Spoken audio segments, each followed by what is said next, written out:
Doug, how are you? Great to be with you, Michael. Ah, it's so good. And you know what I appreciate about this podcast, about the structure in general, is that I get to reconnect with folks I haven't seen for a while. And I'm so stoked to spend some time with you because last we connected, pre-pandemic, um, you've been doing some stuff.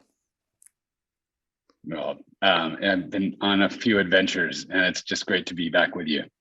Oh, it's so good. So I wanted to start with your new book. And I mean, what a legend, Jane Goodall, Dr. Jane Goodall. And I wonder if I could just throw the byline of your book out as a starting place. Is that cool? Sure. Okay. So the byline, the title of the book is about hope, right? The book on hope. And here's the byline. Looking at the headlines, the worsening climate crisis, a global pandemic, loss of biodiversity, political upheaval, it can be hard to feel optimistic. And yet hope has never been more desperately needed. So that's why I wanted to have you on, is for so many reasons. Not only did you write a book with a legend about hope, but you've designed your life in a way that I think many people would say is pretty cool. So can you just respond to that byline for just a moment? Well, I think we're living in despairing times. We're living in times when a lot of people feel like things are going in the wrong direction, whether it's the political polarization or the worsening climate, environmental crises. There's a lot to be upset about. There's a lot to be despairing about. Anxiety and depression are at all-time highs. Obviously, the pandemic has made everything worse. And frankly, that we had no idea when we started off to explore hope how necessary it was going to be for this moment. And it's been really, really rewarding to have people talk about it as an antidote to these times and to an antidote to the despair that we're feeling. And basically, it's really easy to go from denial to despair. And, hope is what's between denial and despair. Hope is that thing that the reality of what is, but you're actually taking action and moving forward in a constructive way and not falling into either denial or despair. So why Dr. Jane Goodall? Well, so I had done the Book of Joy with the Dalai Lama and Desmond Tutu, which was the first in the Global Icon series, and it was Wait, hold on, clear hold on, that hold on, hold on, hold on. You just name drop? That's kind of the I best mean, name drop in the world. it's Yeah. kind of like, dude, look, it's so good. And I think when we last connected, by the way, both books are fantastic. So I'm hoping right now that um, folks in the community are going, wow, and pressing pause right now and ordering both of the books.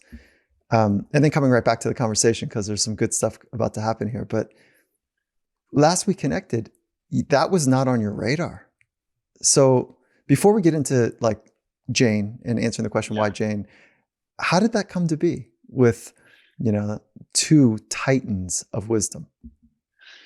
Well, so if you want the whole story, it all has to do with the power of making a list and believing that you. And I guess it's about hope. It's about recognizing, there's something in the hope science where they talk about us being fear-hope creatures. Like we're either in fear, which is in the ancient, more reptilian centers and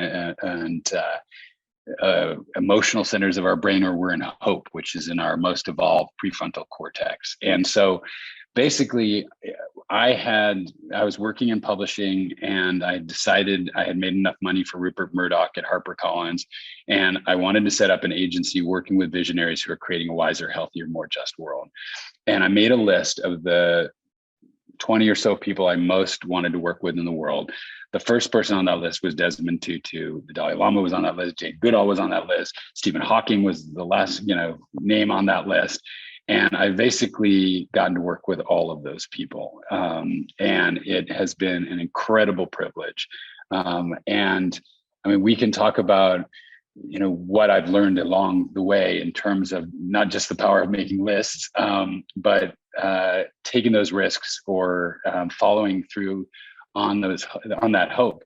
But in terms of the project with the Dalai Lama and Desmond Tutu, I had been working actually with Archbishop Desmond Tutu for a number of years when I was at a birthday party for Archbishop Tutu, and I was there with the head of the Dalai Lama Foundation. The head of the Dalai Lama Foundation said, "What do you think about these two guys doing a book together?" And I said, "Wow, that would be amazing. What would it be about?" And we just paused for a moment. We looked at each other. We said, "Joy." Here were like the two most joyful people on the planet. And if anybody could teach us about joy, it was these two guys. So I said to Archbishop Tutu, I said, "Hey, Arch, you want to do a book with the Dalai Lama?" And he turned back to me and he said, "I'd do anything with that man." And so he wrote a letter to the Dalai Lama. And the Dalai Lama later told me when I met him in DC, he said, "When I got the letter, I got a little excited." So if you're if you're making the Dalai Lama excited, you're doing something. And so we had to, obviously, it's very hard for getting these global leaders to get to play together, and they just don't get a lot of time to hang out with their buddies and have a beer. But the Dalai Lama and Desmond Tutu are like famous friends. They're just love each other. And they were so excited to spend this week together. And we went to Dharamsala, India, spent a week together with them and recorded their conversations about joy. And so that's what became the Book of Joy. And also there's a film that's coming out shortly called Mission Joy, which is also lets people be a kind of fly on the wall in those conversations and be on that life-changing road trip to Dharamsala. And so for the next life-changing road trip, we were like, okay, where are we going to go next? I'd always been a huge fan of Jane's. And one of the things that I admire most about Jane is she's this incredible scientist who spent all of these years studying chimpanzees, but really studying chimpanzees to understand our ancestors and understand human nature. And I thought if anybody can teach us about who we really are, and what is our fundamental nature, it's Jane. And so, and frankly, I was really personally just wanted to understand, is there hope for us as a species? We seem to make so many stupid decisions and tear ourselves apart, and our vices seem to outweigh our virtues so much of the time. The question was, where does she get hope, and where is there hope for us? Mm. So I think in this conversation, we're going to weave in between the subjects and your partners in these books, as well as your best practices, as well as the insights that you've come to learn and they've come to learn. And what I appreciate in the Book of Hope is you did some research around hope, and you created a container, if you will, or a space is probably better, thinking about Dr. Goodall, but you created a space for her to share her insights on it through stories. And so can we start with a few things before we go to the list making? Can we start with, after doing the book and research and speaking with her, how are you defining or clarifying the concept of hope? Because it's not one that is easily defined. It's a psychological principle. Yeah. And there's good research on it. I wouldn't say great, but there's good research on it. Enough to do some meta-analyses. But then can you just kind of grok with a simple definition of how you're conceptualizing hope? Sure. And as the psychologist on the call here, I look forward to hearing your sense of the science. But what hope fundamentally is the belief that the future can be better than the present. And one of the things that was fascinating in looking at the field of, and let me just say, just to be really candid and honest, I was really skeptical about hope. I really, I'm a New Yorker. We don't really do hope. We do cynicism. We do outrage, sarcasm. Hope felt really Pollyanna, like, let's hope for the best. And what was fascinating was to understand what the scientists said about hope and what Jane said about hope. And we can talk about both. What I think I came to see through Jane's eyes is that hope is a fundamental human survival trait. It's actually how we get up in the morning. It's how we accomplish anything in our life.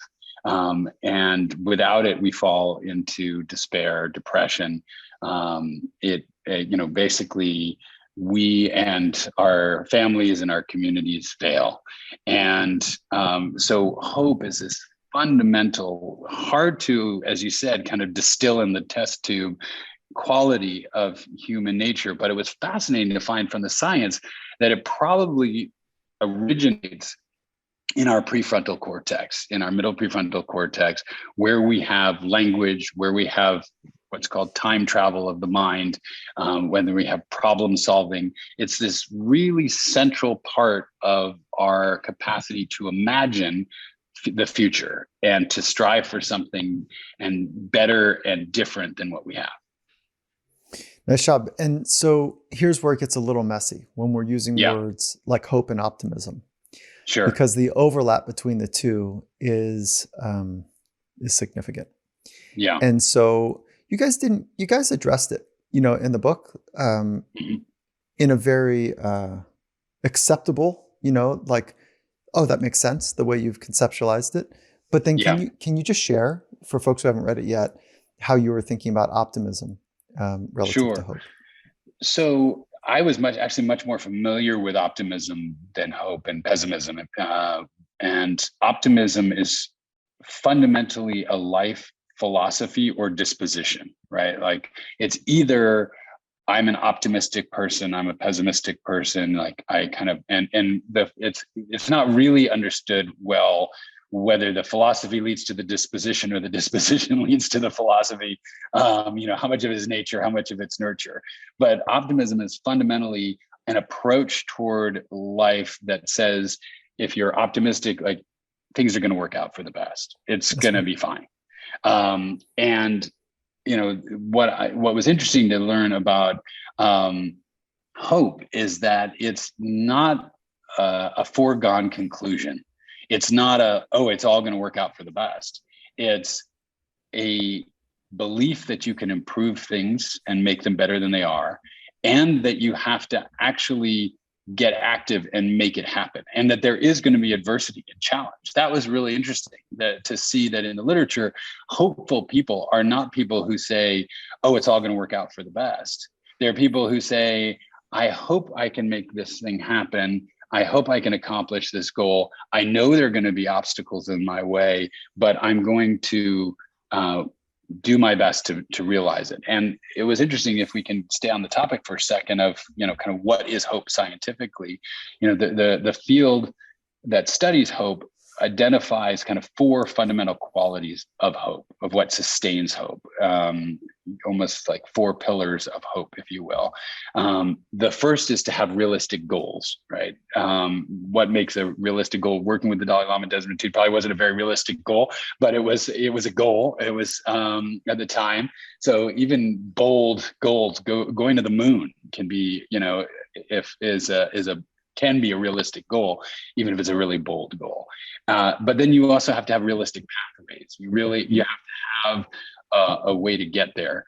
And then you have to have a sense of agency, a sense that you can get there, that you have confidence in yourself. And that doesn't mean it's a foregone conclusion that you can get there, but at least you have a sense of agency and belief that there's a chance that you could make it happen.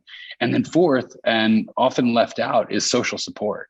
And this is really fascinating. And I hope we'll talk some about this, because one of the most profound things I heard was this idea that hope is often a social gift. It's something that we give to one another, and kind of hope and despair are these things that are almost like viruses. They spread, they're contagious. And the more hope that we give to other people, even in their times of challenge and despair, it's really fundamental to their well-being and their ability to have hope in their life. Okay, so we've been talking about hope in this conversation. I want to be hopeful about our environment, yet the data are striking. However, we can still make a difference. And to create the change, to impact the future outlook for our planet, we can't wait for governments and corporations to transition towards green policies. It's going to take all of us to join in. I recently came across a powerful way to reduce and offset carbon footprint. It's an app called Klima, and I would love for you to check out what they're doing. With Klima, it is easy to take climate action. What they do is they help you calculate your carbon footprint in 3 minutes and then fund climate projects that capture or reduce the same emissions elsewhere. And then learn how to reduce your footprint further, one lifestyle change at a time. It's really easy and simple to get started. All you need to do is download the app. So Klima has a special offer for us. When you use the code Finding Mastery at checkout, Klima will plant 10 extra trees in your name. How about it? Just for listening to this podcast. If you want to lead the way in climate action, go carbon neutral with Klima. I am encouraging all of my friends, my family here at Finding Mastery. We're going to sort out a way that the entire company is going to be on the Klima app to make sure that our company is going carbon neutral with Klima. So I want to encourage you to go check them out and then download the app and then use the code Finding Mastery at checkout. Join me and go carbon neutral with Klima. That's Klima with a K. Klima. Klima. And Finding Mastery is brought to you by Everyday Dose. Everyday Dose, it's an alternative coffee drink that combines functional mushrooms, collagen, and nootropics. Even if you're not typically a coffee drinker, I think that you might want to consider this because Everyday Dose is different. It's a new kind of coffee, if you will. It only has 1/3 of the caffeine of normal coffee so that you're less likely to feel jittery or some sort of crash later in the afternoon. And it also contains extremely low acidity, which means that it causes fewer digestion problems likely for people. And digestion and some of that acidic nature is one of the reasons that people have to pull back from coffee in the first place. It's formulated with wild harvest chaga and lion's mane. Both are double extracted for maximum bioavailability. Does it give you energy? Yep. And focus. Does it taste like coffee? Yep. And it's an awesome vehicle to deliver nutrients packed with flavor. The mix of ingredients that they have, it's awesome. I love what they're doing. Lion's mane, brain support, chaga for immune and inflammation, L-theanine for a focused calm, collagen, amino acids, caffeine, coffee extract. I mean, what a great mix. Head over to everydaydose.com/finding mastery to learn more and to use the code Finding Mastery at checkout for 50% off your order. That's everydaydose.com/finding mastery for 50% off with the code Finding Mastery. And now let's get right back into the convo. What I love that you're doing is that you are saying, listen, there's actions you can take to build hope and to build optimism. And they work together. And the science is pretty remarkable. And where people get skittish about both is like false hope is dangerous. Naive optimism is dangerous. Nietzsche has a classic line that I don't know exactly how he phrased it, but it was like, it's one of the great evils because it just prolongs the inevitable, but a pessimist would say that about hope, right? Like a fatalist would, right. So, but I appreciate that you tackled this because whenever I am doing work with an organization and we get to, I don't talk about hope. I talk about optimism in my work. And they can collapse on each other really quickly, which I really appreciate. And then it does give space to expand on both. But I start with optimism because of some of the science that I find compelling there. All that being said is I know when I walk into a room, about 70% are going, oh God, here we go. We're going to talk about being positive. We're going to talk about being, and so it's got to get grounded really quickly because it is much easier to be a cynic, sarcastic, fatalist, pessimist. It's much easier to do that because our brain is actually better skilled at finding danger and threat and things that could go wrong than finding what could be amazing. And so it requires, last thing, it just requires a level of vulnerability and courage in that to stay in that vulnerable state. And the only reason we can stay in that vulnerable state of hope or optimism is when we believe that we have the agency to figure shit out. Right. Like listen, what else am I going to do? Because this feels like the right thing, but I can hold that space because I'm going to figure out to my best abilities when it doesn't go according to plan or when it does. And I think we need to start with agency. We need to start with a sense of people knowing their esteem, their value, their efficacy, their agency, so that they can stand in a space of hope. Anyways, I pause there because I know I stepped on one of your insights.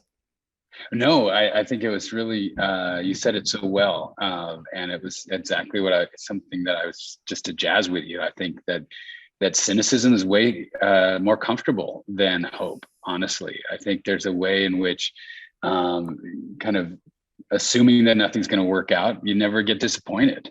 But ultimately, you're never going to be able to realize anything of great aspiration in your own life or collectively, when we fall into that. And I think there's a way in which that's part of the danger of our times, is that we're not dreaming big. We're so in fear and threat that we're not recognizing that we live in one of the most fundamental, pivotal moments in human history, and we have to dream really big to solve the challenges that we face around climate and the environment. But we kind of have almost we think we're so almost we think so little of ourselves that we're kind of accepted defeat before we've even tried. I think when I think about my life in that frame is that, let's just talk about big government for a moment in the United States.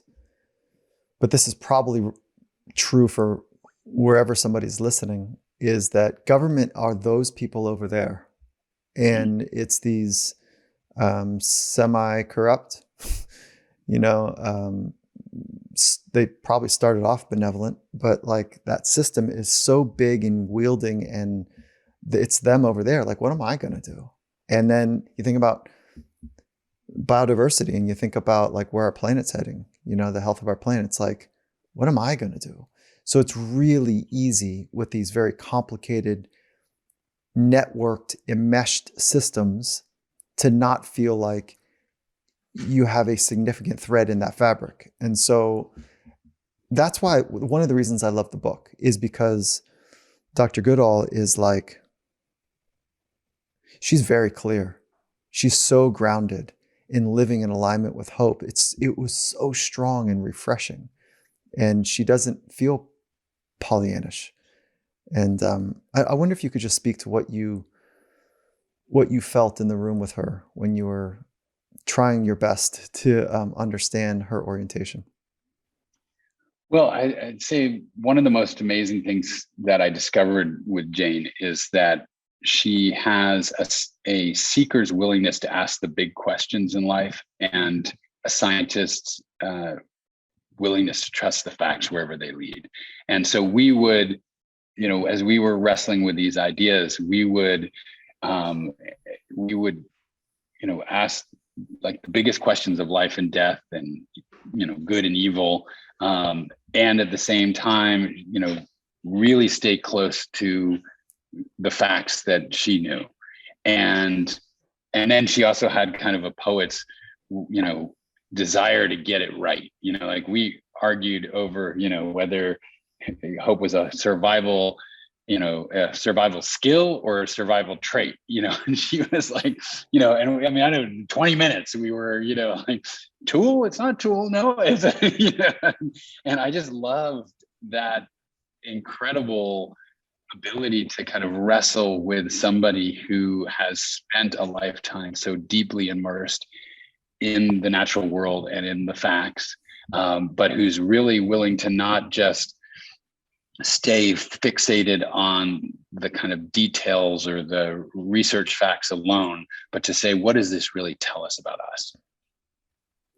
One of the things I appreciated that she shared about her life adventure, which I did not know, was that her first gig, she didn't have her advanced studies. She didn't have her PhD. She showed up without a bachelor's degree in like the bush or wherever she was, like studying. Yeah. I mean, talk about in a time when women scientists were, the percentage of women to male scientists was like probably nascent, like it was a Yeah. different era, which thank God she's a trailblazer. And like, that is amazing. I had that narrative in my head completely wrong. I thought this trailblazing, esteemed, intelligent, naturalistic scientist was in the jungle breaking ground. Meanwhile, come to find out, she was like scrappy and smart, and she was like unbiased. And this is one of the things that led to her great breakthroughs. Yeah, it was amazing to hear. I mean, talk about hope and following your dreams. I mean, she wanted to go study animals in the wild, and as she said, she wanted to do that at a time when even men weren't doing that. That was a cool line. That was a cool line. Even when who was it? Leachy, who was the supervisor? Leaky, yeah, Leaky, yeah. That yeah. says when he dropped him off, and he was like, "I'm not sure that I'm gonna ever see them alive again." Yeah. So that was actually the one of the people at the museum that she was working on. So Louis Leakey, who was her, she went to work for him as a secretary, basically. Yes. And okay.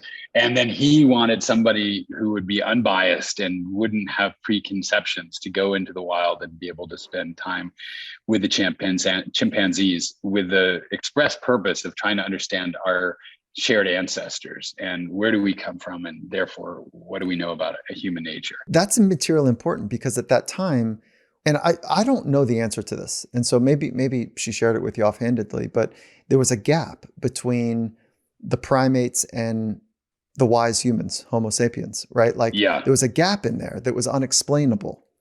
And has that been solved? And I know she made some breakthrough stuff where it forced us to reimagine how we conceptualize humans and primates. And you can maybe tell that story too. Yeah. Yeah. I mean, I think at the time, we, even more so than today, felt like we are Homo sapiens. We are the wise man. And then there's all the rest of the animals of the animal kingdom. And we're totally different from them. We have emotions, we have reason, we have intellect. They don't have any of that. And they don't have personalities. And she said, having had a dog growing up, she knew that, animals had personalities and had emotions, but in terms of the scientific world, that was the view. And so her unbiased perspective was to go and be able to say and see that, wow, these chimpanzees, these animals that she was studying, have not the same capacities and the same qualities as humans exactly, but are on a spectrum. And one of her great discoveries was that chimpanzees use tools. And at the time, we thought that humans were the only people to use, the only animal to use tools. And that was one of the things that separated us. Our ability to use language was what separated us. And so obviously, I mean, it's fascinating. I asked her, do animals have hope? And she said, well, if you think about your dog waiting for you to come home at the end of the day, there's a kind of nascent quality of hope in that you can see, right? Your dog is hoping, you're going to come home, you're going to, pet it, take it for a walk, feed it. But what humans have that's distinct is that hope has the ability to be hoping about the distant future and about our dreams and our lives, for our organizations, for our world. And in her understanding of that, it sounds, we're familiar with the idea about that they make tools like for the termites and, fishing termites. Exactly. Like, most people are familiar with that, but she broke ground there. And so she was the one who discovered that. Exactly. That's right. Yeah. So is the gap clear between primate and Homo sapiens, or is there still leaps of faith that we're making about how that evolution has taken place? I don't know the answer there. I think it's pretty well documented how we broke off, from our other primate ancestors, the other apes. Mm-hmm. And Jane had a fascinating theory about why that happened. She felt like a lot of that had to do with language, actually, and actually losing our hair. which was fascinating, because our babies couldn't cling to us when we didn't have hair. So we had to develop this capacity to communicate with our babies and communicate danger to them. So that was really fascinating. But I mean, that's like the amazing thing about being with Jane and working with Jane is, she's really, she's willing to explore wherever the facts might lead. Last thing before you get to how she was dropped off and said, I hope I see you. I hope you make it Oh out yes, alive. yeah. Before we get back to that. But what did you learn from her? Just broad strokes. Well, wow, that's a big question. Yeah. So I mean, there's so many things that we can talk about. I learned her 4 reasons for hope right now that we can talk about. Yeah, let's do that. I think I also learned about her, the fact that we have faced such enormous adversity as a species throughout our history. And so it's almost like we've been lulled into this complacency that everything should be hunky-dory, as Archbishop Tutu would say, and that we don't have to struggle.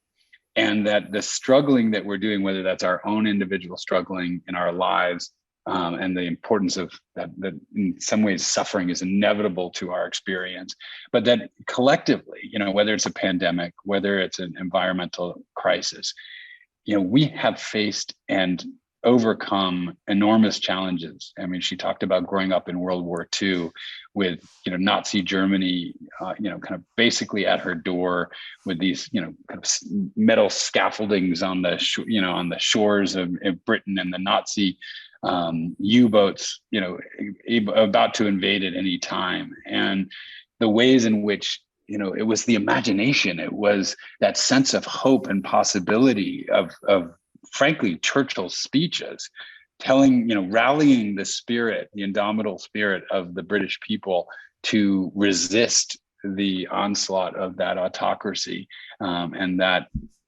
that villainous regime.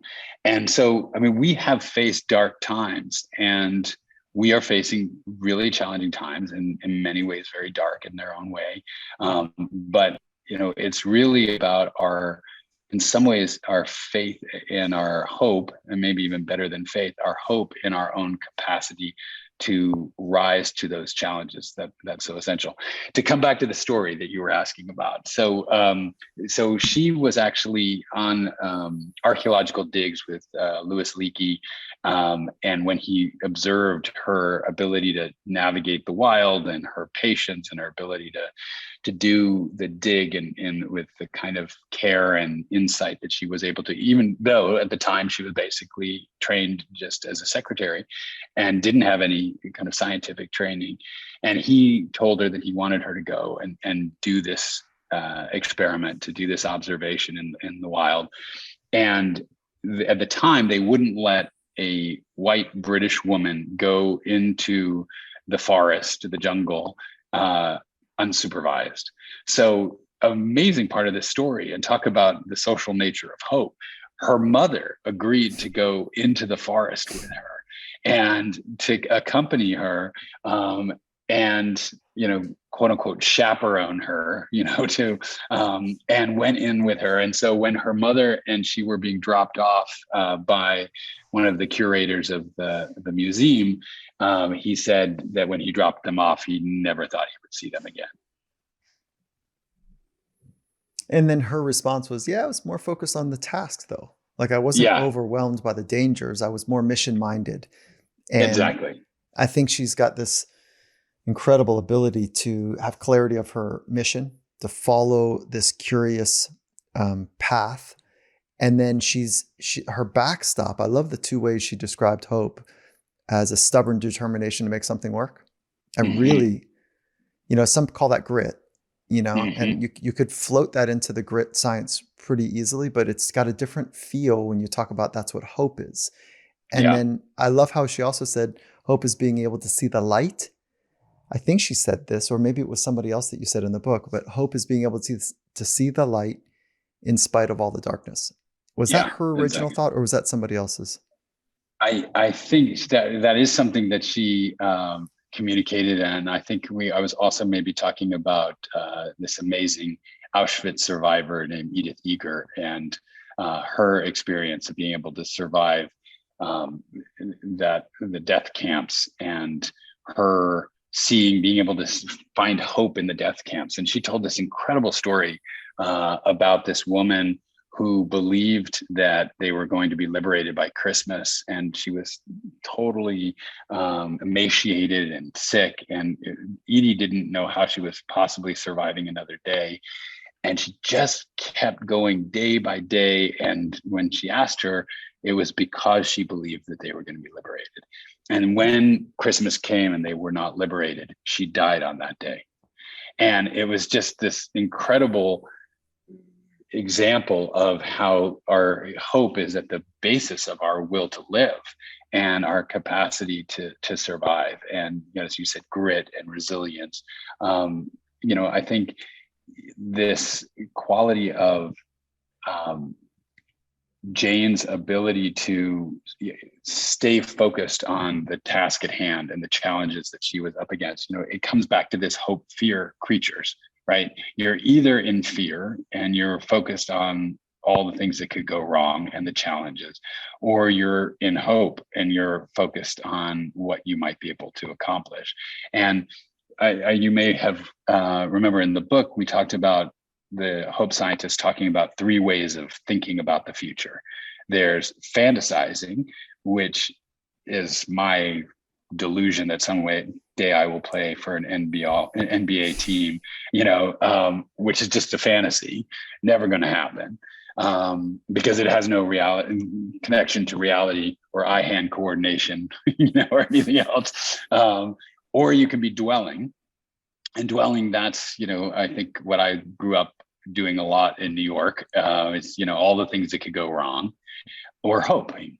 And when you're hoping, you're not fantasizing. It's not disconnected from reality. It's not dwelling on the dangers or the problems that could happen.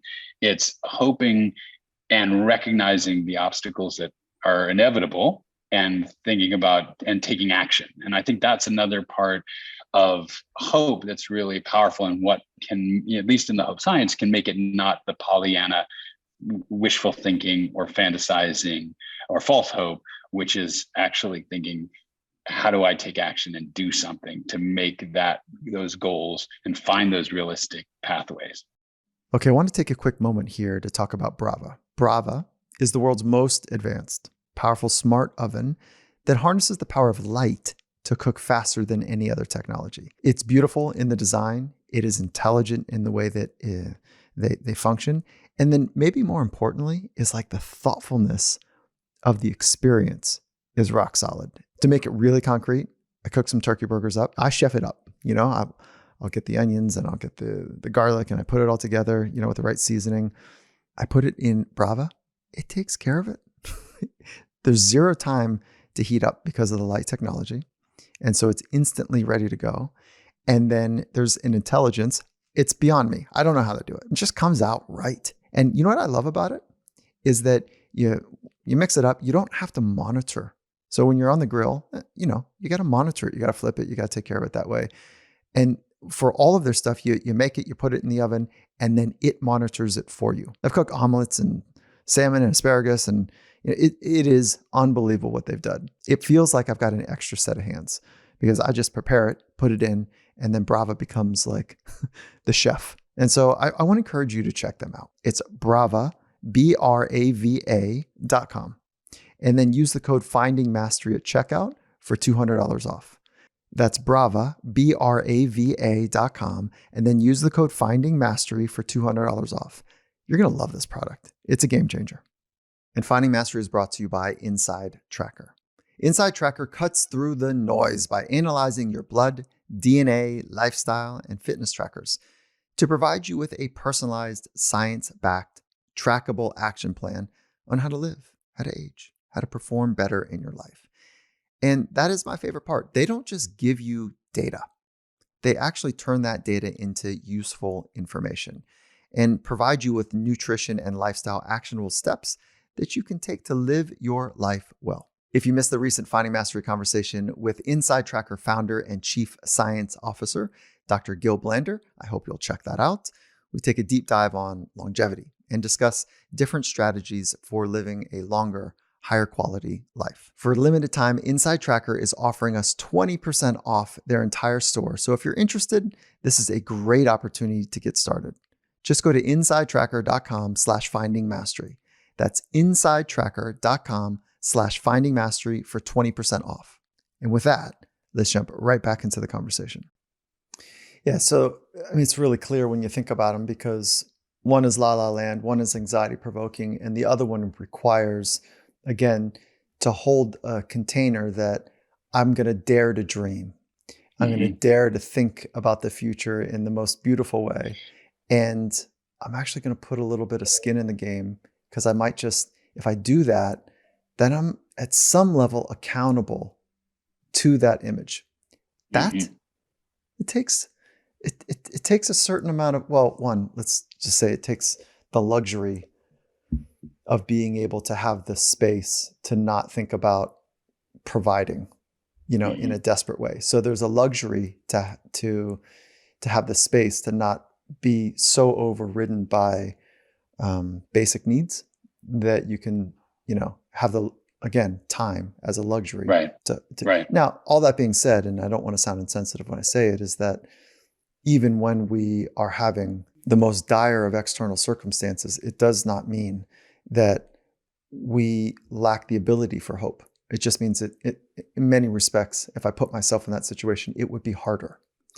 Right. And so, but still, this is 3 ways that we can use our mind to think about the future, is the main point there. And how do you address false hope and hopelessness? They're different, but how did you get your arms around those two? Well, so, also you were just bringing me back to Edie Eger in the concentration camp, and, this question about hopelessness and the ability to have hope even in the most hopeless of circumstances.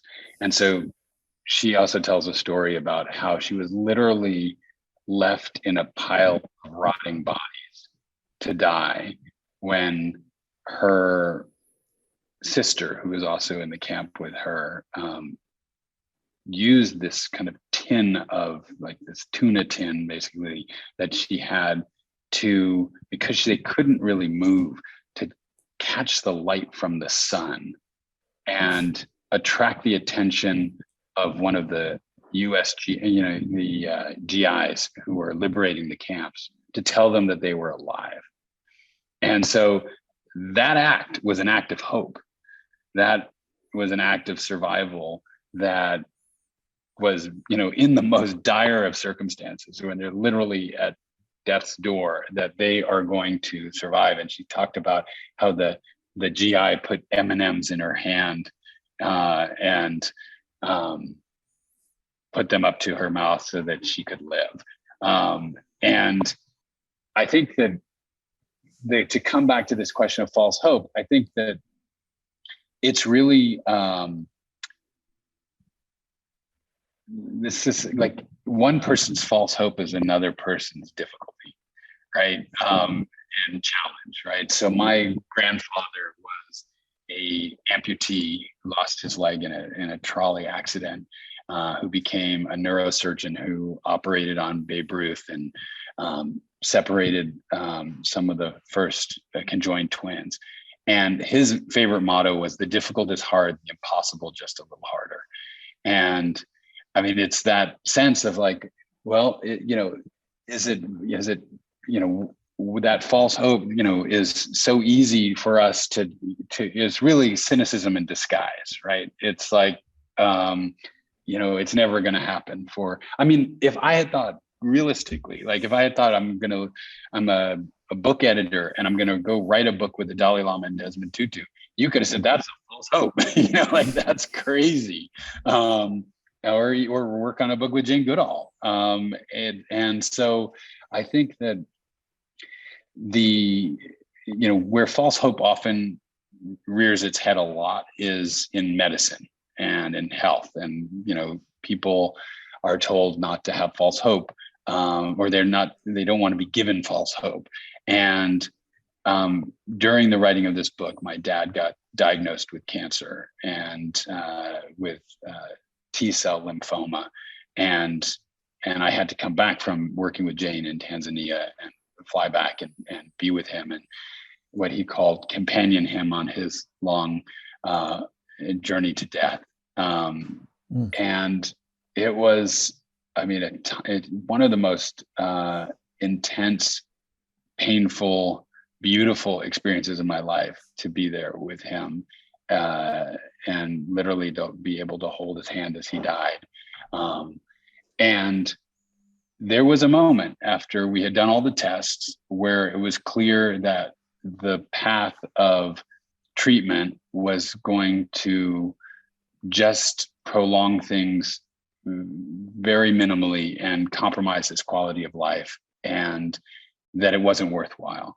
And he said, I guess it's time for us to accept the inevitable, and made the decision that he was going to try to die with dignity and not try to prolong it.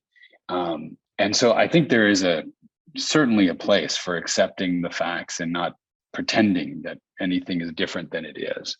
And at the same time, I think what hope allows us to do is to realize that even in the suffering, even in the pain, even in the challenge that is life, there is incredible possibility. And even in that experience of his dying, it was one of the most extraordinary experiences of his life.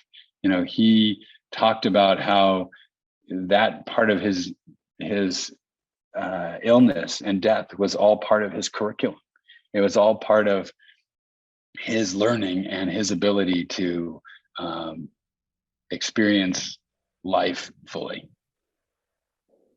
The curriculum idea is something that it's so grounded that your dad, he accepted that there was parts of the curriculum that were going to be hard and parts of the curriculum that were going to be joyful and parts of the curriculum that were going to be easy, but there was a curriculum to life and he was going to live the curriculum to its fullest. It's quite amazing. Well, 10 years before he ultimately died, he fell down a flight of stairs and he was unconscious for a month. He was delirious and unconscious. And I never thought I would actually, he was coming back. And I can still remember the first phone call when he came around and called me.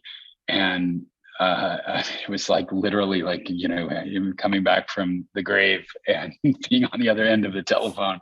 And my brother had, when he came around, said to him, "I'm so sorry you've had to have this terrible thing happen." And that's when he said, "Oh, no, not at all. This is all part of my curriculum." And that was that ability. And it echoes something that I learned from Archbishop Tutu, which was so powerful, which is that, suffering can either embitter us or ennoble us.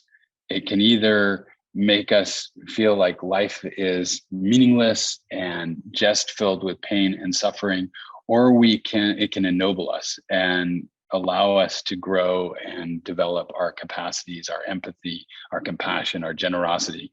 And I said, so what's the difference? What determines whether suffering embitters us or ennobles us? And he said, well, if we take our suffering and make meaning out of our suffering and use it to help others, then it ennobles us. The former gets met when we blame. Yeah.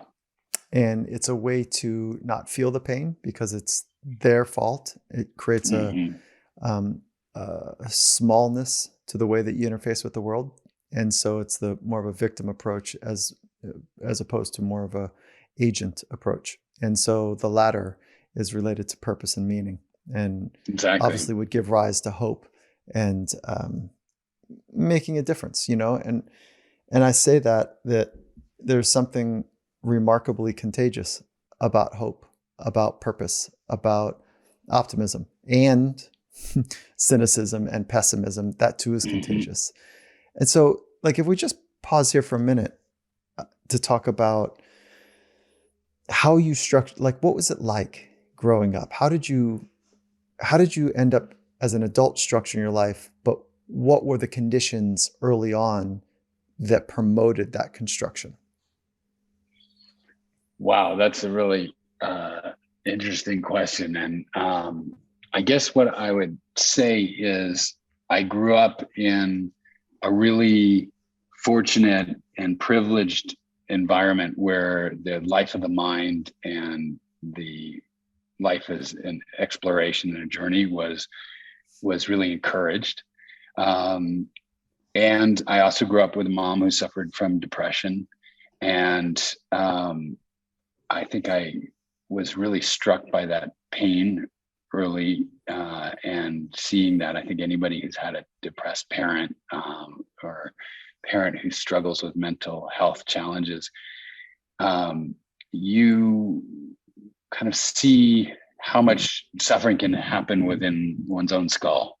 And and so when I was in the second grade, living in New York City and in our apartment on the 20th floor, I was one leg over the balcony, deciding whether I wanted to live. And I realize in retrospect that that experience helped me to see that I had to choose, because actually my mom saw me from the window, but she couldn't get to me. And I had to, as I was looking down at the little matchbox cars below and the little tiny people below, I had to decide, am I going to stick around or not? And I think that has given me the desire throughout my life to give people choice, to give people freedom to choose whether wiser, healthier, more just ways to live, to be able to choose individually how we're going to live our lives, and for us to collectively choose how we're going to create this world. And that's, I think, part of, that early experience and that pain that I had and we all have in our own ways actually was fuel. It was fantastic. I could never do what I'm doing now if I hadn't experienced that at that young age. I just wouldn't be motivated the same way. I want to make sure I heard it right. You said second grade? Yeah. So you're 9 or 10 years old? Actually 7. 7. Yeah.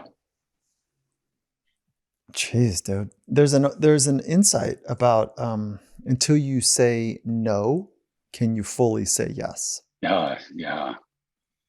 And it sounds like you said no to suicide.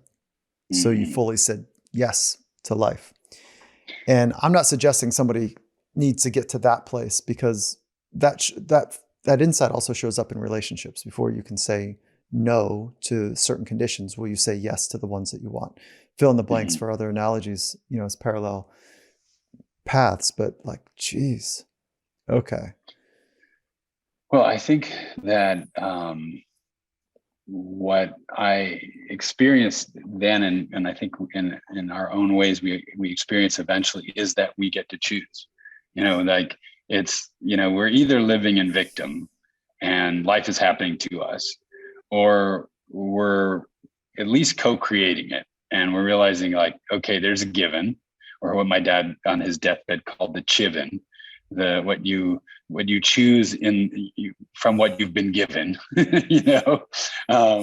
And there is that sense of there are external circumstances and conditions and contexts that we don't control, and then we choose within those contexts. And one of the most powerful stories that Jane told me and was of this Native American reservation that she was doing her environmental work on, or that they were setting up a Roots and Shoots, one of the groups for young people that she has to help teach young people about the environment.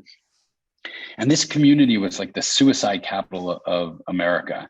And like the guy who came to her asking for her to work in his community had lost his son to suicide. And like half of his classmates were gone.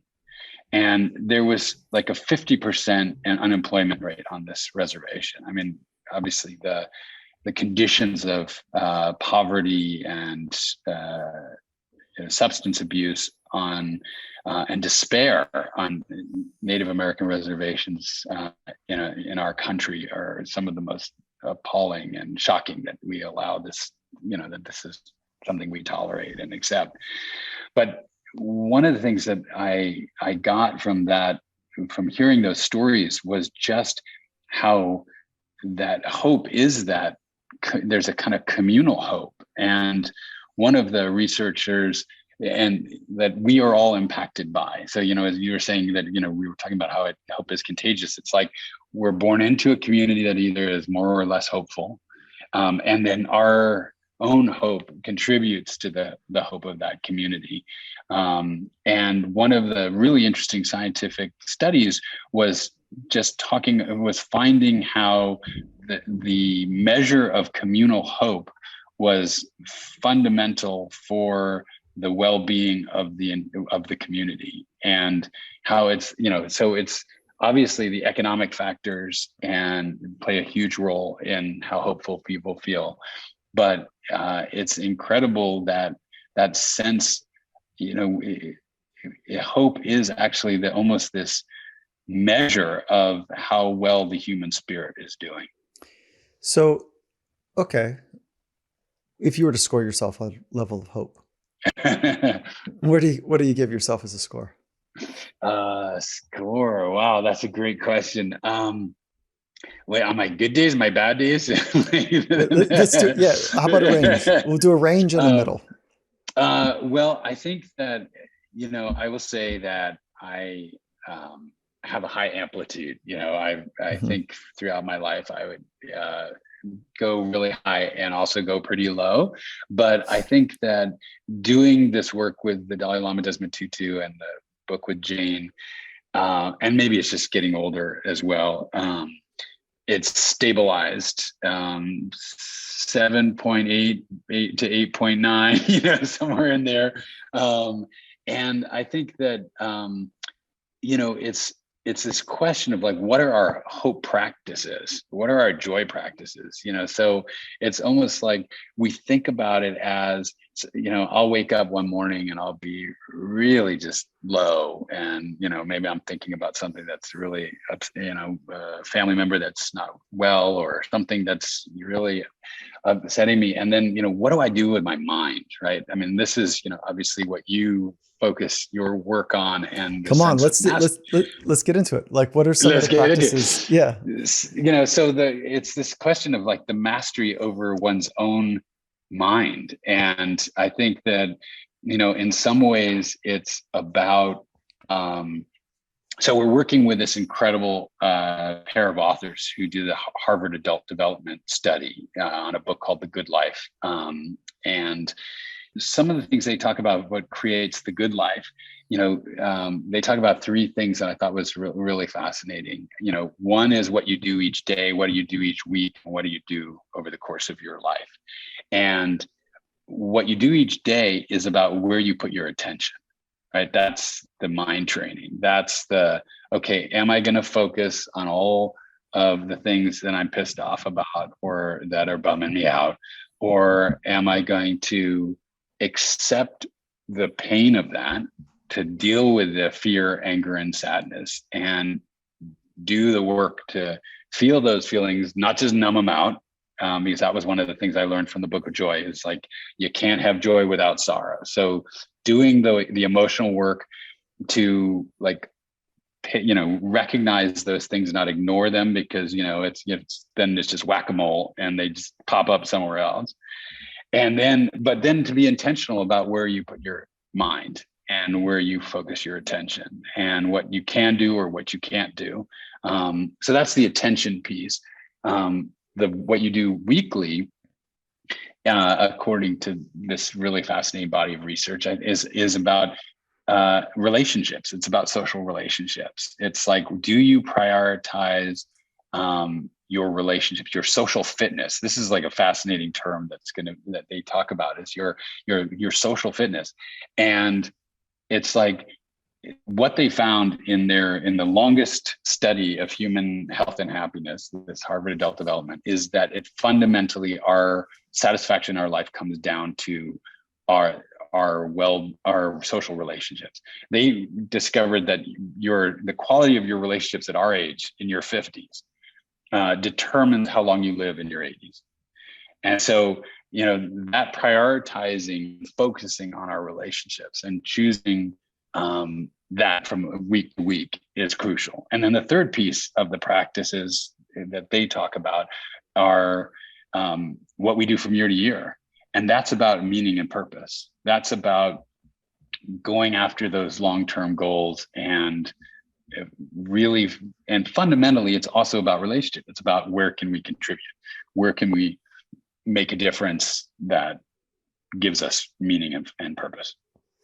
There's also ample research to support that last one, that those that struggle with purpose in life die earlier. Mm-hmm. And that research is fascinating. So yeah, I love them. I love the model. It's really good. And then if you drill all the way down, what are you doing on a day-to-day basis on the mind training for enhancing your ability for hope and joy and whatever other virtues or values in action that you're aspiring to live more aligned to?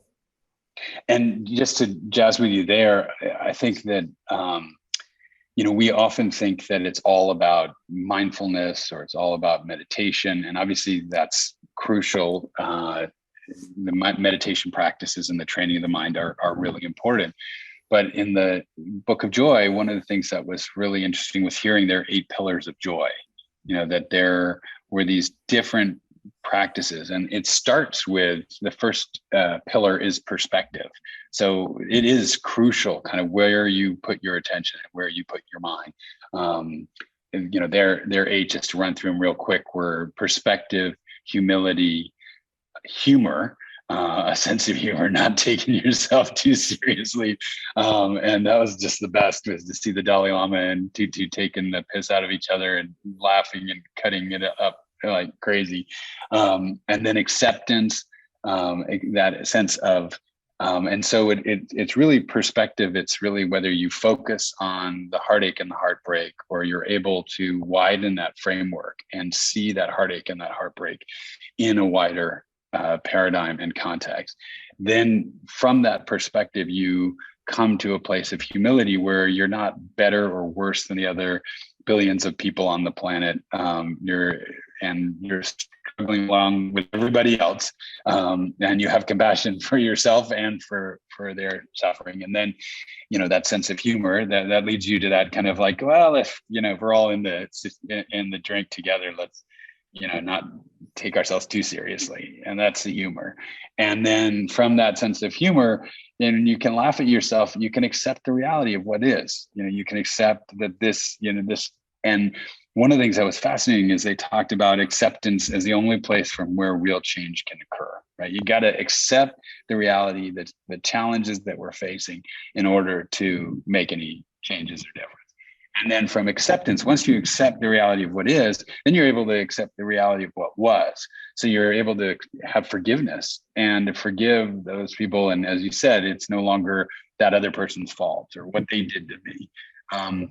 And from forgiveness, when you're able to forgive and give up the hope of a different past, then you're able to step into gratitude and to be incredibly grateful for the abundance that we do have. And from that abundance and that gratitude, you naturally have compassion for those who don't have as much as we have, or you have a sense of generosity and generosity of spirit that you move into, which is what I think you see with the Dalai Lama and Desmond Tutu, and in her own way, Jane, is this sense of this kind of generosity of spirit, of assuming the best in people, and really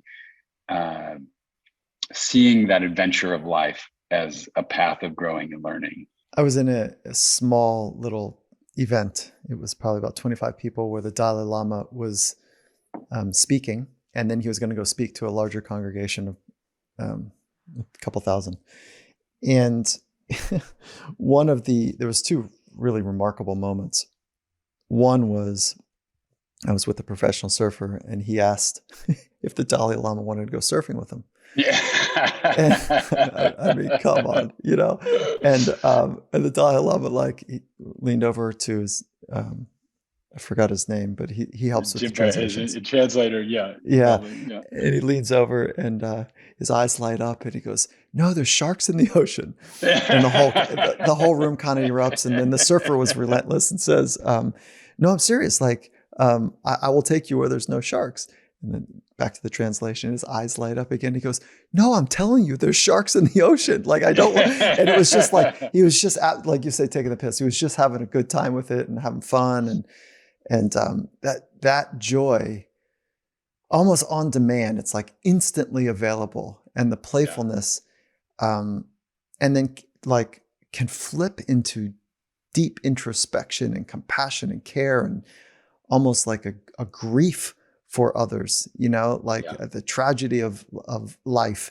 It was remarkable how available and artistically he could float into different regions of being a full human. And so that was one. And then the second was, and this is heavier, it was the year that bin Laden was killed by, or captured and killed by the U.S. Special Forces. And somebody asked about that. Like, what do you think about folks from the United States of America celebrating in the streets that bin Laden is died or dead? And he just paused and he says, I feel bad because they've lost a teacher. And I was like, what? He says, yeah. Like, what's he doing? And he says, yeah, like, he showed us evil. And when we celebrate the loss of that person, we also lose something. I was like, wait. And he goes, yeah, I'm not. And he was very clear. He's like, I'm not suggesting that he needs to act the way he acted. That's not the point. The point was, when we celebrate death, and when we celebrate, murder, we're losing something, both in a teacher and an opportunity to really get to the deeper part of it. So it was a remarkable bit of time that I got to spend, and I can't imagine spending the time you did. I was just going to say, one of the things that story makes me think of is, I asked Jane, are we 51% good or 51% evil? And she said something that just blew my mind. She said, I think we're split down the middle, and what determines which direction we go is our environment. And what suddenly happened for me was all of this dichotomy between vice and virtue, and what's good in us and what's evil in us, suddenly fell into an evolutionary framework of saying, oh yeah, all those things that we think are so destructive in human nature, our selfishness, our greed, our aggression, are actually things that evolved to help us in certain environments. And so ultimately, what determines which direction we go as individuals has so much to do. Obviously, there's will and agency and as well, but in our context and what we need to survive and thrive in our context. And that was just such a fascinating reframe of, seeing it. And I think, with villainous people and, criminals or terrorists, we often, want to put all that out there as something other than what's in here inside our heads. And when we see it, I think what, in some ways what the Dalai Lama was saying there and what Jane was saying is, it's all in our mind. It's like what we create on this planet, that when it comes to human civilization, is really just what comes from that level of mastery that we have over our own mind. Yeah. So two thoughts on that, which is so rich, is that, and I'll go bi-directional here, is that the outside world happens, but nothing outside of us changes us. Mm-hmm. Only what happens inside of us changes us. So it's not the thing out there. It's the way that we work with the thing. And so change only happens from within. Well, I would say, I think trauma therapists would probably say that those things do change us, but that how they change us is determined by our response to what happened. And I think Change, that was, yeah, yeah, change only happens. It only happens inside, and yeah, it doesn't mean that there's not forcing functions, right. but it only happens from within. And so the within is the unlock, and the betting on the external or needing the external to be a certain way, tragedy or otherwise, or beautifully landscaped, it's the ultimate fallacy. Change only happens from within. And so it's so clear to me based Well, on, yeah, I think that it's powerful what you're saying, and I also would push back a little bit and say the way I think of it is it's a co-creation. Like we've worked with this incredible neuroscientist who studies prejudice and bias, named Jennifer Eberhard at Stanford, and she's done this really interesting research on how bias and prejudice live in our brain. And basically what I think she would, one of the things she comes to the conclusion of is, as long as there is inequity out in the world, where people of different races or backgrounds have fundamentally different economic realities, there's always going to be bias in our brain, because we fundamentally have this, this mechanism in our brain to be biased, to think about. It's actually, it's fascinating here, the fusiform face recognition part of our brain, looks at different faces differently. And we do, she tells this wonderful story about going to a largely white school after growing up in a Black community. And she was like, she couldn't tell the white people apart, the white kids apart, because her brain had not developed the capacity to distinguish between those faces. And so we have this fundamental architecture in our brain that is interactive with the world. And then what happens in the world deeply impacts that. And what I think you're going, which I agree with, is then the meaning we make out of it, the interpretation we make about what that means, right? That is profoundly impactful for our experience of the world and who we are. But having done a lot of work in the anti-slavery movement, I can say, there are situations, that dim the soul, that make it 100%. really, hard for us to just say, okay, everybody just has agency. But for those of us, most of the people listening to this podcast who do have enormous agency, who are not enslaved, we have that capacity to make those choices and to change from within. And this is, I don't want to be insensitive to death camps and slavery as two of the most atrocious conditions that we could think about for humans. That there is the stories that still hold true to the principle I'm working from is that the story you shared about the tin can, the tuna can, Mm-hmm. and like, yes, it's a great story of hope. It's also her expressing agency. Yeah, for sure. Even in the worst conditions that we're aware of, the Dark Ages were pretty bad, but the ones that we are familiar with, that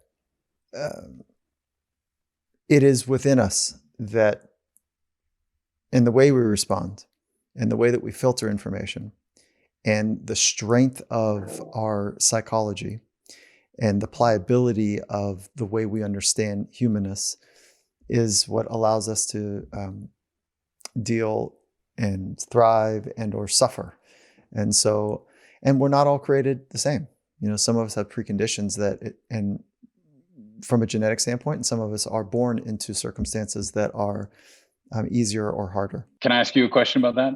Please. So you obviously worked with a lot of people with extraordinary psychologies, and who are making that decision, right, to deal with what's been the chivin, the choices that they're making from what's been given to them. What do you think makes the difference between the people who transcend those circumstances and those who don't? Okay, really cool question, because I think I want to clarify one maybe assumption that I'm not sure you're making, but maybe somebody might make in the question, is that because somebody has broken a world record or changed the way potential is understood through their craft, that they were given much.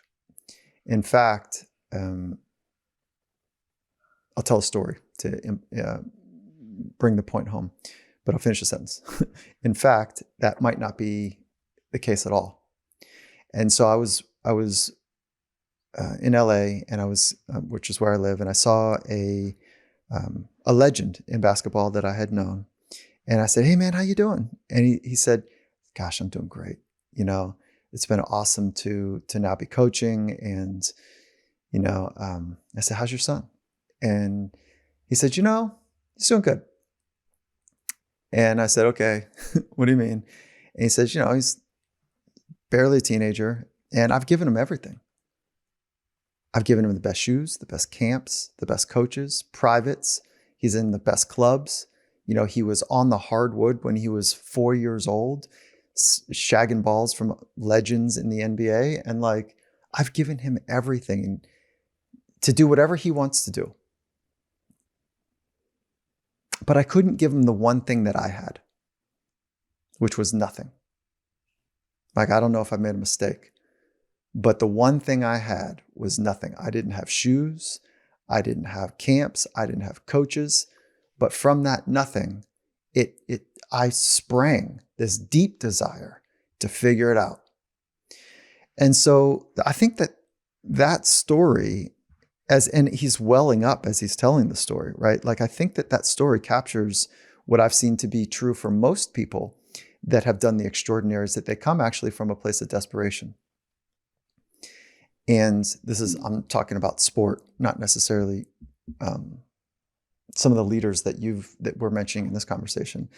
But from that deep desperation, they have gotten to some truth. And then from that truth, some of them have worked from that place, and some of them are still chasing, the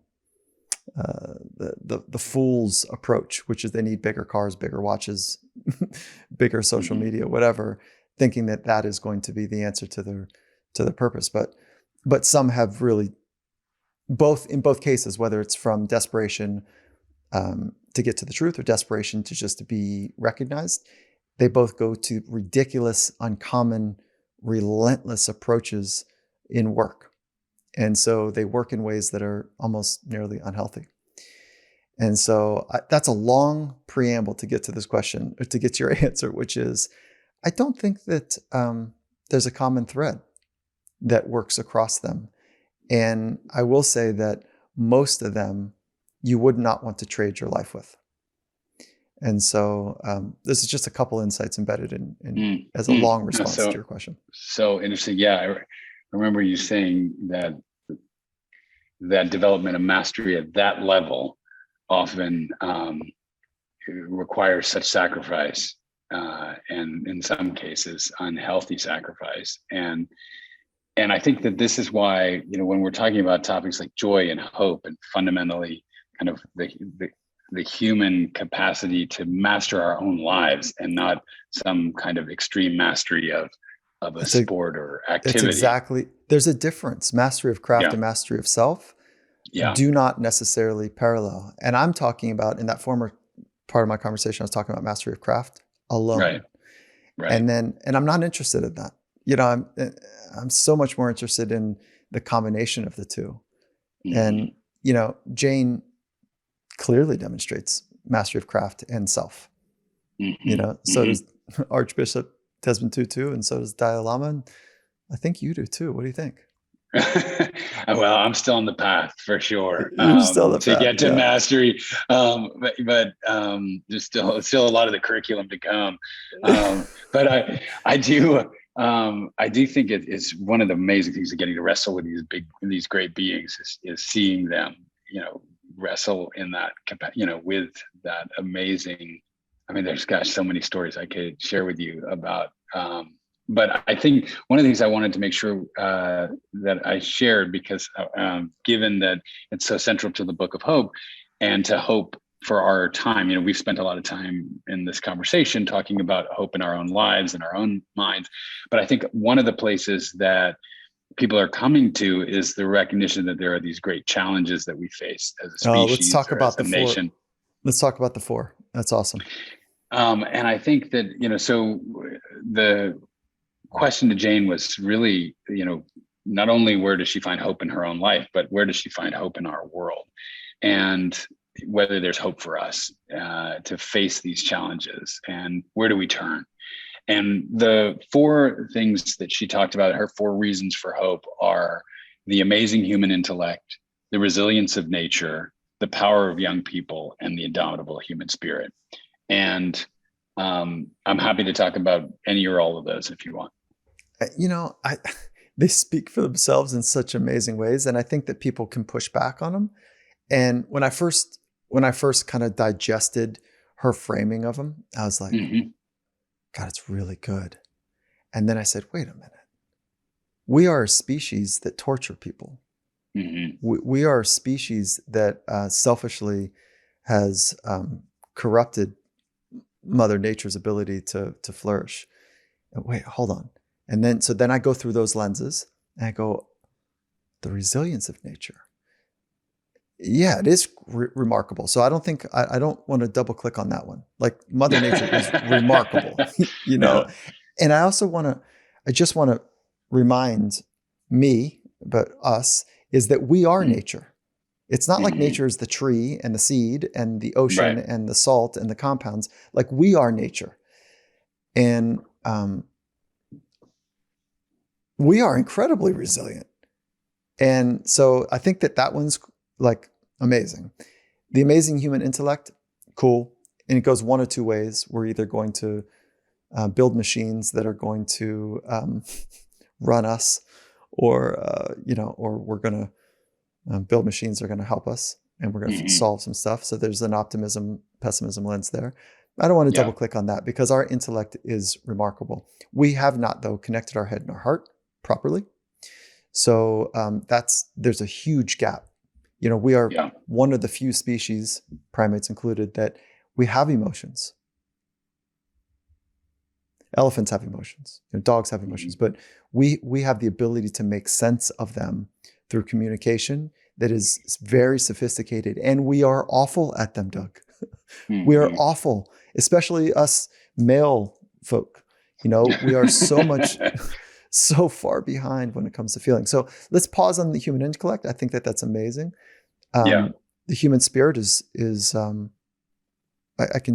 clear on that one. And then, but the young people, I think I've just grown up always thinking about that the youth are the leaders, and which it makes so much sense. But when I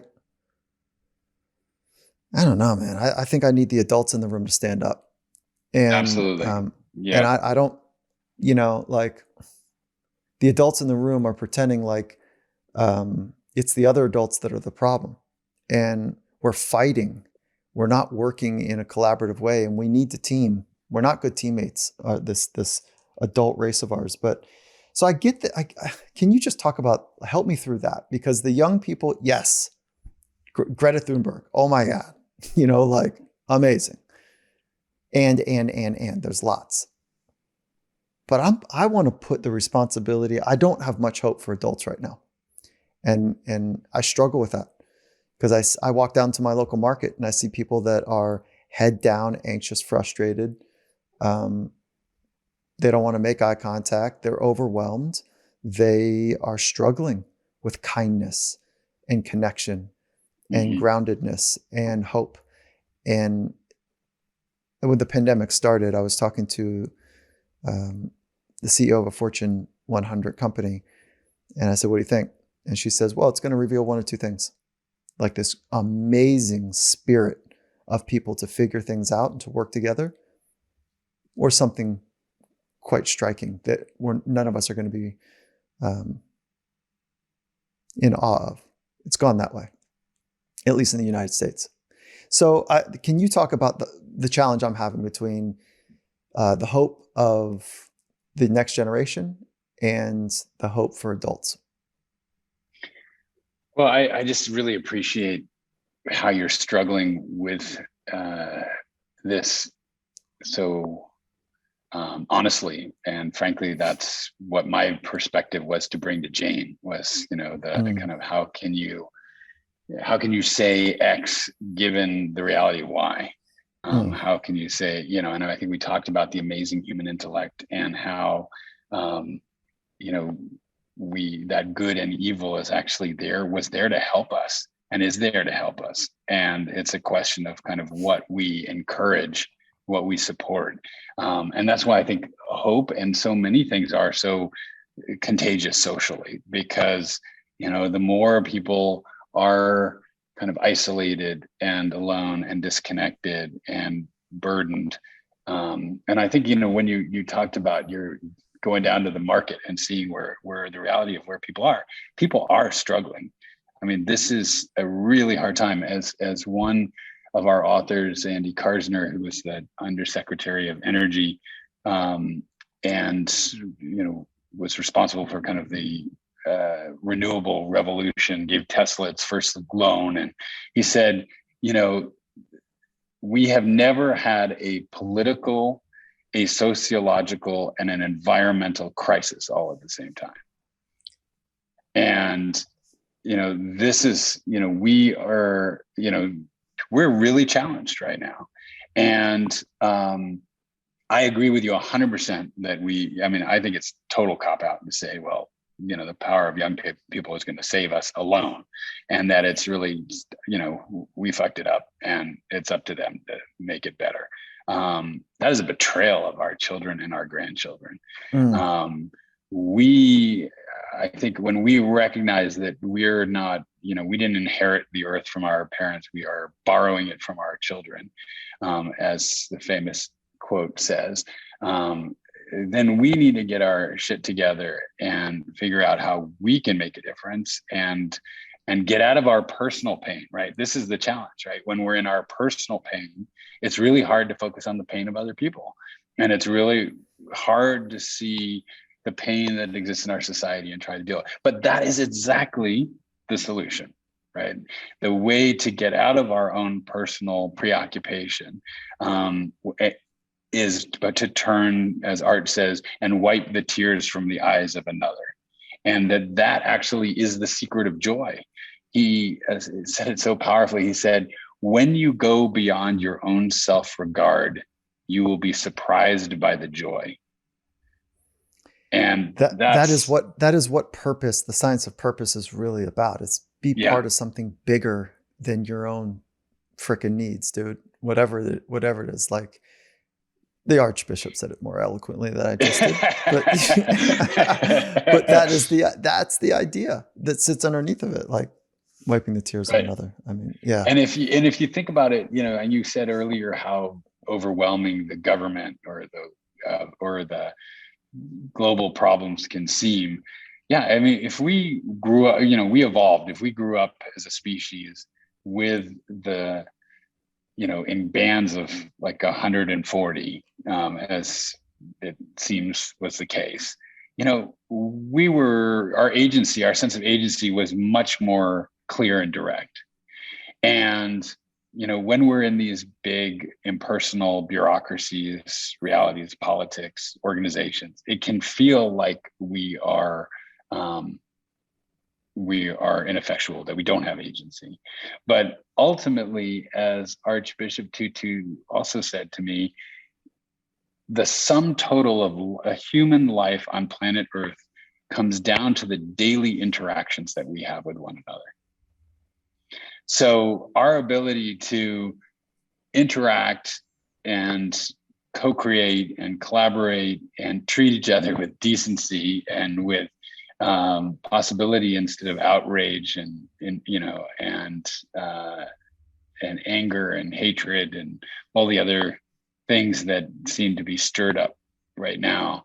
That is what allows us to have that sense of agency and that sense of possibility and contribute. And, it's all scaled up. It's just like what we do in our family and with our intimate relationships and friends impacts what we do with the community, what we do in our states or nations. And there are some extraordinary things that we are, I think this is where the amazing human intellect is, our ability to come up with problems. Yeah, we got some bugs in our software, without a doubt. We got some challenges. And we're not rewriting that software anytime soon, I'm sorry to say. So the question is, can we figure out, or at least the hardware is not going to be changed. So can we, if culture is the software, can we rewrite the software in such a way that we can rise to the challenge of our time? And one of the amazing things in working on this book was the resilience of nature. I mean, what we learn from nature is basically nature is resilient because it's adaptable, and we are the most adaptable species that's ever lived on this planet. And 99.9% of all species have gone extinct. So our ability to adapt and to change is what's going to determine our capacity for to meet the challenges of our time. And one of the things that distinguishes an invasive species from a welcome species in an environment is that an invasive species takes more than it gives to the ecosystem. A welcome species gives more than it takes. And so that's the question is, can we learn to be a welcome species on this planet and earn our place and give more to the rest to one another and to life than we take? You know who had it right in a lot of ways? We're the first people. Mm-hmm. And look what we did. We came over and said, yeah, we want to buy your land. Like it's not for sale. First people. I'm not even sure we were really paying for it. I'm sure there's so much, I think there's so much to be addressed in terms of Native rights and justice in this country. We have a lot of reckoning and we have a lot of learning to do, as you're saying, from those who, and look, we're all connected to indigenous peoples. We all go back. We were all indigenous to some land. We are all part of the earth. And we have, with our extraordinary, amazing intellects, we have created civilizations that have done extraordinary things. I'm not interested in going back to, no electricity and, no toilets, but the question is, can we create that level of comfort and prosperity in a way that sustains the earth rather than exploits it?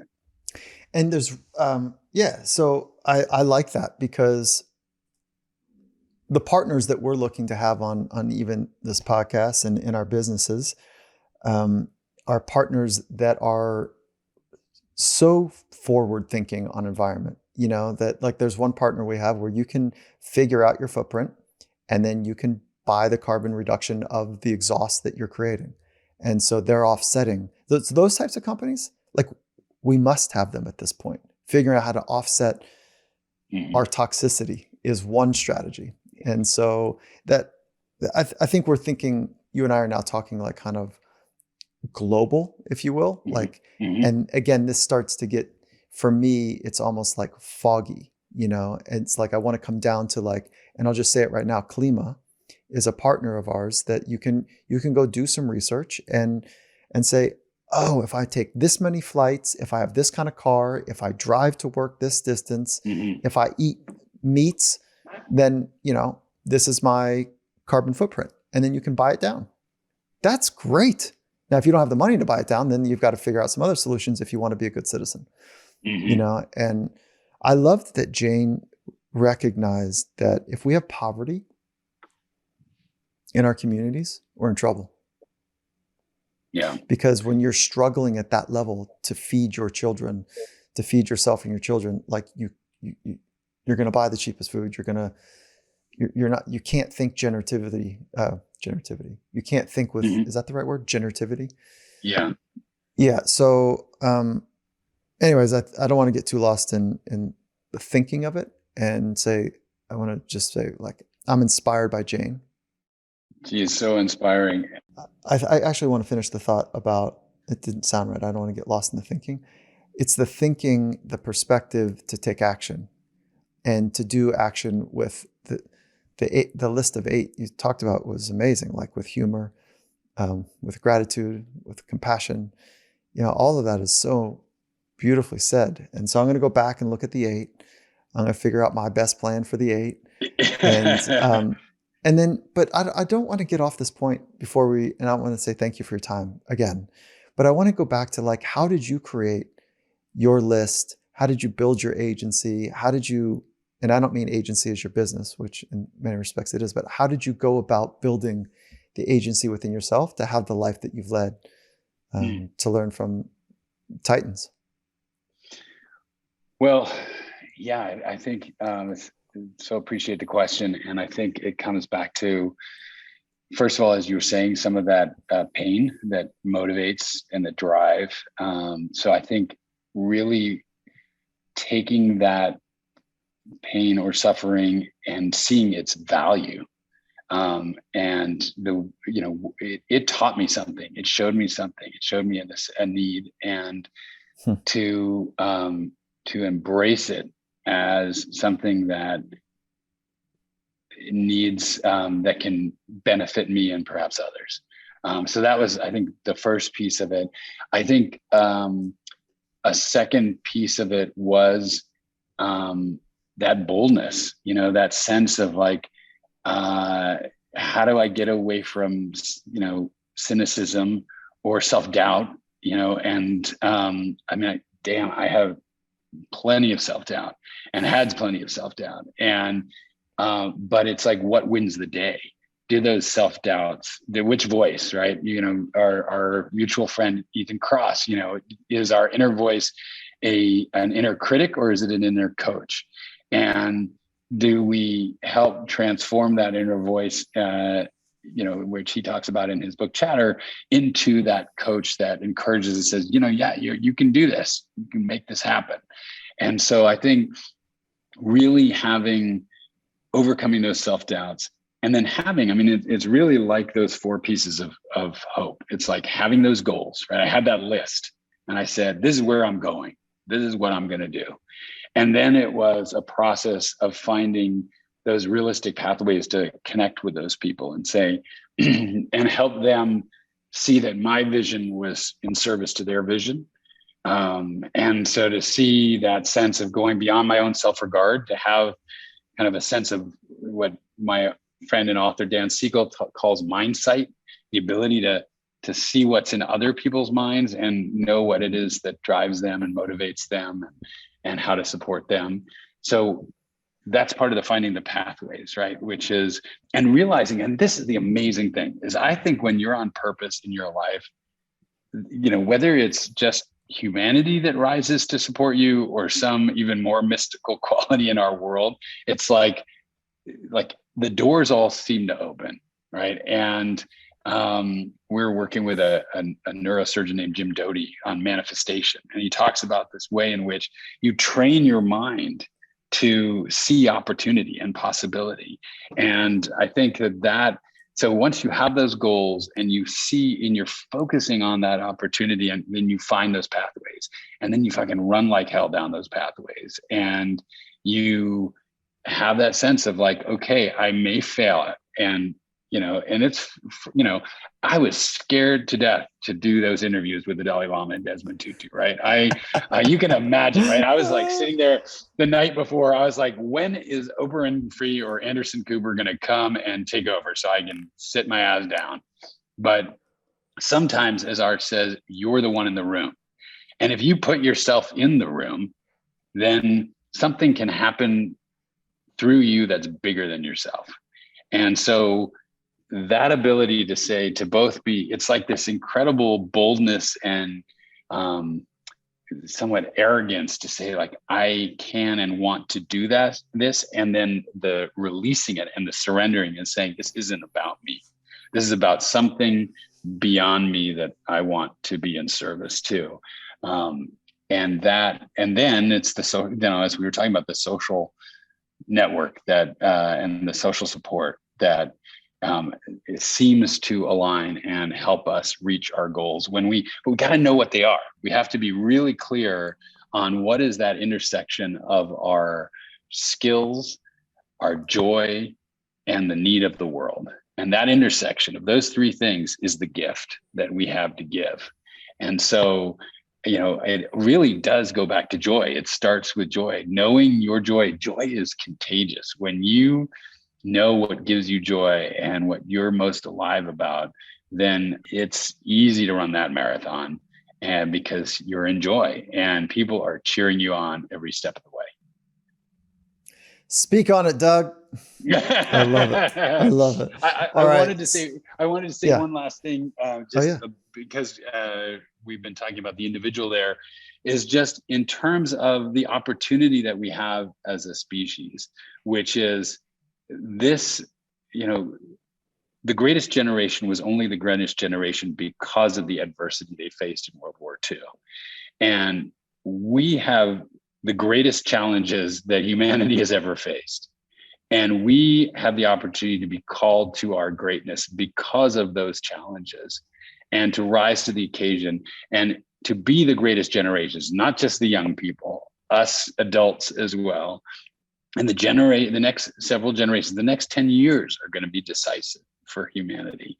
So we have an opportunity to rise to that occasion and to create one of the greatest revolutions in human history, which is going to be on the scale of the Industrial Revolution with the speed of the digital revolution. And that is the movement to go beyond hydrocarbon and to create a world that actually gives to the environment more than it takes. And that's the challenge. That's the great challenge of our time. And we need to be up to that challenge. I love it, Doug. We need to hang more often. It is so fun, Michael. Man, it's great to hear how you're thinking about the world. It's really cool. And so thank you for having the courage to birth both of those books and to go on that adventure, to distill it down into, just a handful of pages, like amazing work. And so I want to encourage folks to check out both of those books, and then let's drive them maybe to your agency. What do you think? Where do you want to drive people? Sure. So people can learn more about our work. It's funny that we were talking about agency and having agency, and my company is a book and media agency working with visionaries to create a wiser, healthier, more just world, called Idea Architects. And it's www.ideaarchitects.com, and people can learn about the Global Icon series, the Book of Joy and the Book of Hope, and the other amazing visionaries that we have the pleasure of playing with on the same team. Amazing. All right, Doug. Soon we'll see each other in person, but let's catch up before that. If that doesn't happen. So I appreciate you, Doug. Thank you. You too, Michael. Thank you so much. All the best. And thanks to your listeners. Yeah, very cool. Alrighty.